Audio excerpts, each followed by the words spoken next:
ফজরের আগে আগে দরজায় নক করছে। হুজুর কয় ব্যাপার কি, আজকে কে আইলো এত রাতে? দরজা খুলে তাকায় দেখে সর্বনাশ, আমার দুয়ারে কি লিগা? লম্বা করে সালাম একখান দিয়া কয়, হুজুর ভিতরে ঢুকতে দিবেন না? কথা ঢুকেন, বসেন। কি খবর? কি গুনাহ যে করি, কি অন্যায় করি, গুনাহ করি, খুঁজেই তো পাই না, এত বিপদ কা?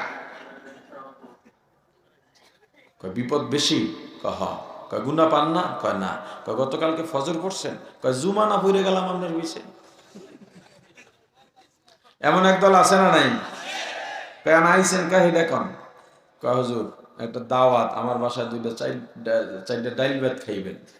হুজুর কয় ডায়েরি খালি নেই, সুযোগ নাই। কয় যদি আপনি আবার দাওয়াত না নেন ঘরে উঠুন যেত না।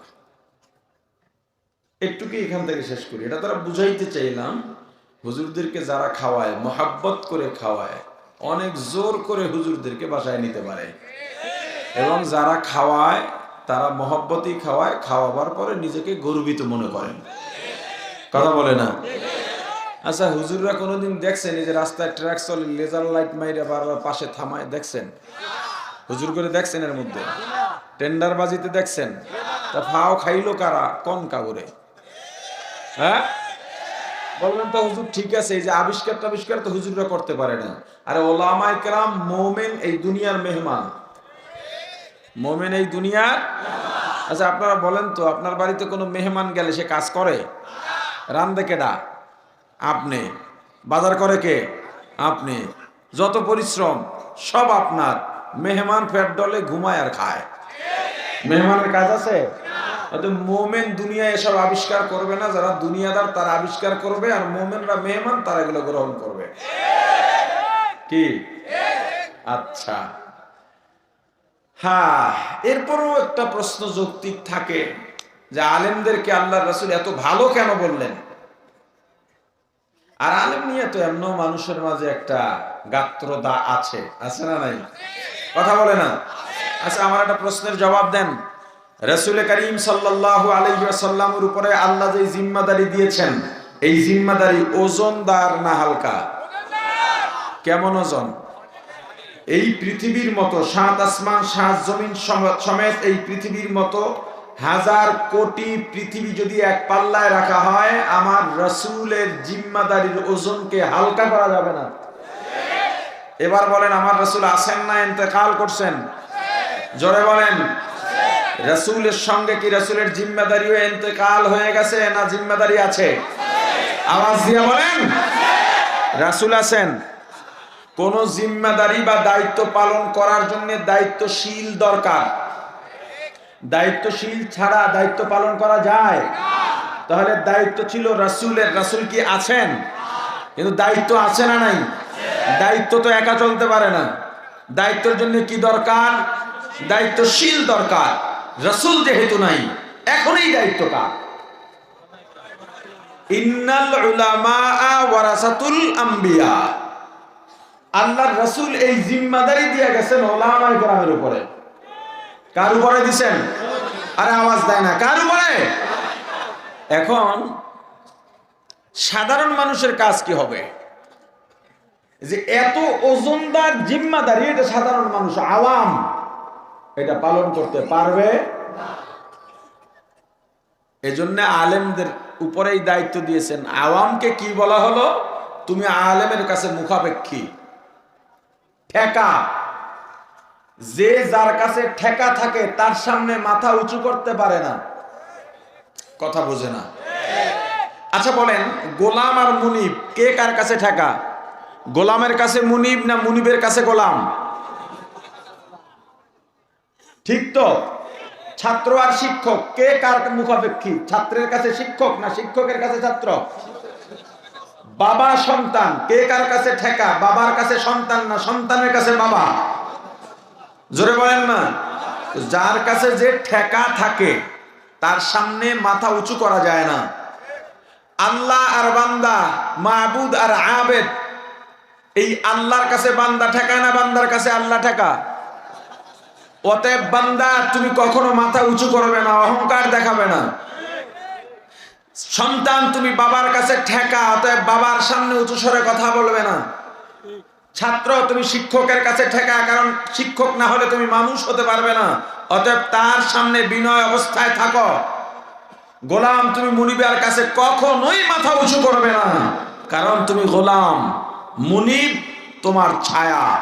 ঠিক তদ্রুপ ভাবে আলেম আর আওয়াম, আওয়াম বুঝেন তো, কথা কয় না, আলেম আর আওয়াম কে কার কাছে ঠেকা? আলেম আওয়ামের কাছে না আওয়াম আওয়াম আলেমের কাছে? অতএব আওয়াম তুমি আলেমের সামনে মাথা উঁচু করে কথা বলবে না। কিন্তু অবস্থাটা কি হয় দেখেন, অবস্থাটা কি হয়। ফাঁকে আর একটা কথা বলি, আপনি রোগী ডাক্তারের কাছে গিয়েছেন, ডাক্তার আপনাকে প্রেসক্রিপশন দিলেন, আপনি কি কখনো বলেছেন এই ডাক্তার এই ওষুধ দিলা কেন? বলছেন? বরং টাকা দিয়ে তারপরে প্রেসক্রিপশন আনছেন। আপনি কি করলেন? প্রেসক্রিপশন নিয়ে ফার্মেসিতে চলে গেলেন। এ ডাক্তার ভাই ফার্মেসিওয়ালা দেখো তো কোন দিনের ওষুধ। ওষুধ দিল, দেখলেন এই যে 7 দিন 21 দিন 1 মাস, ফুল কোর্স দাও, ফুল কোর্স দিয়ে দিল।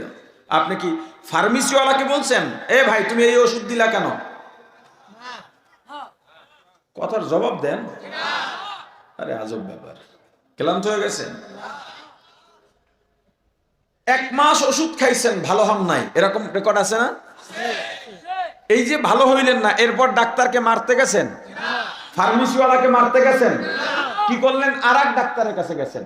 কেন? আপনি রোগী, আপনার রোগ ভালো হওয়া দরকার। আপনি বিল্ডিং বানাবেন, ইঞ্জিনিয়ারের দ্বারস্থ হলেন, ইঞ্জিনিয়ার ডিজিটাল সার্ভে প্রথম মাপ দিল, এরপরে সয়েল টেস্ট করলো, আপনার জন্য একটা ডিজাইন দাঁড় করালো, লেআউট আপনার হাতে, রাজমিস্ত্রি ডাকলেন, বললেন ইঞ্জিনিয়ারের যে ডিজাইন এই অনুযায়ী কাজ করবা, এর ব্যতিক্রম হতে পারবে না। যদি কোনো মতে রাজমিস্ত্রি বলে রড 2টা দরকার নাই, 2টা কমায় দিই, তখন আপনি বলেন তোর মতো মিস্ত্রি দরকার নাই, ইঞ্জিনিয়ার যেমনি বলছেন বাইরে যাইতে পারবে না। কথা বলে না। আপনি ডাক্তারের বিরুদ্ধে বললেন না, ইঞ্জিনিয়ারের বিরুদ্ধে বললেন না, কারণ কি? কারণ আপনি ডাক্তার না, আপনি ইঞ্জিনিয়ার না। ডাক্তার না বলে ডাক্তারের বিরোধিতা করেন নাই, ভুল ধরেন নাই। ইঞ্জিনিয়ার না বলে ইঞ্জিনিয়ারের ভুল ধরেন নাই। কিন্তু আশ্চর্য ব্যাপার হলো আপনি কোরআন জানেন না, হাদিস জানেন না, কিরাত জানেন না, আপনি তেলাওয়াত জানেন না, মাসআলা জানেন না, বিধান জানেন না, শরিয়া জানেন না, কিন্তু আপনি আলেমের বিরুদ্ধে কথা বলেন। ব্যাপারটা কি? কথা কয় না। ব্যাপারটা কি? তুমি রুহের রোগী, আলেম তোমার ডাক্তার, তোমাকে যেই প্রেসক্রিপশন দেব ওইটাই তুমি খাবা বিনা বাক্যে। যদি দেখো ভালো হও না, আরেক আলেমের কাছে যাও, তবু আলেমের বিরুদ্ধে বলা যাবে না। দ্বিতীয় পাঠ, ডাক্তারের কাছে আপনি প্রেসক্রিপশন আনছেন, আপনি ডাক্তার না, তবুও যদি ভুল ধরেন, কথার কথা না প্যারাসিটামল ডাক্তার তো সবাই, তো আপনি বললেন যে এ ডাক্তার ওষুধ কেন দিলেন, কাটেন, কথার কথা। এতে আপনি ওষুধ উল্টা পাল্টা খাইয়া শরীর একটু খারাপ হতে পারে, কিন্তু গুনাহ হবে না। ইঞ্জিনিয়ার আপনাকে ডিজাইন দিয়েছে এই পিলারে 10টা রড লাগবে, 400 দিয়ে 300 দিয়ে এত এত, ওই 500 দিয়ে মিলায়া লাগবে। আপনি ইঞ্জিনিয়ারের ভুল ধরলেন, আপনি 2টা রড কেটে ফেললেন, না 2টা লাগবে না, আমি 8টা রড দেব। এতে আপনার ঘরের পিলার একটু দুর্বল হতে পারে, কিন্তু আপনার গুনাহ হবে না। কথা বলে না। কি হবে না? কিন্তু আপনি আলেমের ভুল ধরলে গুনাহ হবে। কথা বলে না। কি হবে? গুনাহ হবে।